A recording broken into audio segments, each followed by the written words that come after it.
Pemerintah Provinsi Maluku melalui Dinas Ketahanan Pangan akan kembali melaksanakan kegiatan Gerakan Pangan Murah menyambut Ramadan 1447 Hijriah tahun 2026. Untuk memperkuat sinergitas pelaksanaan GPM, Dinas Ketahanan Pangan Maluku menggelar rapat bersama yang digelar Jumat 6 Februari 2026.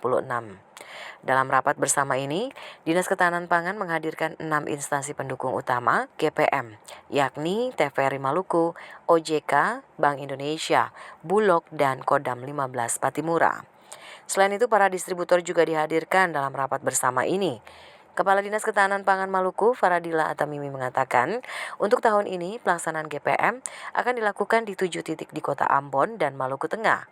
Untuk GPM perdana sesuai jadwal akan dilakukan pada tanggal 13 Februari yang berlokasi di halaman kantor Dinas Ketahanan Pangan Maluku di Waihaong.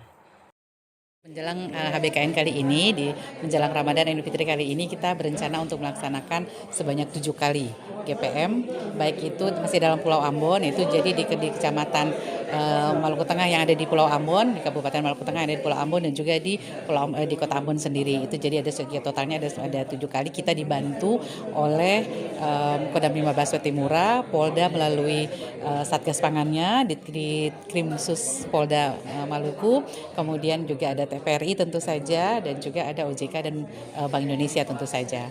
Jadi alhamdulillah kita akan semakin solid kali ini. Tanggal 13 Januari itu akan Februari itu akan secara serempak seluruh Indonesia akan menjalankan GPM serempak. Jadi kita juga akan berencana melaksanakannya itu di halaman kantor Dinas Ketahanan Pangan Provinsi Maluku.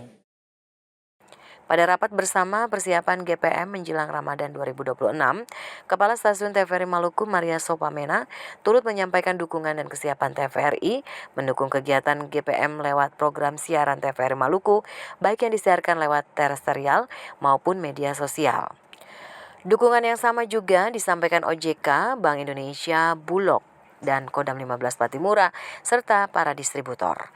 Tim Liputan TVRI melaporkan.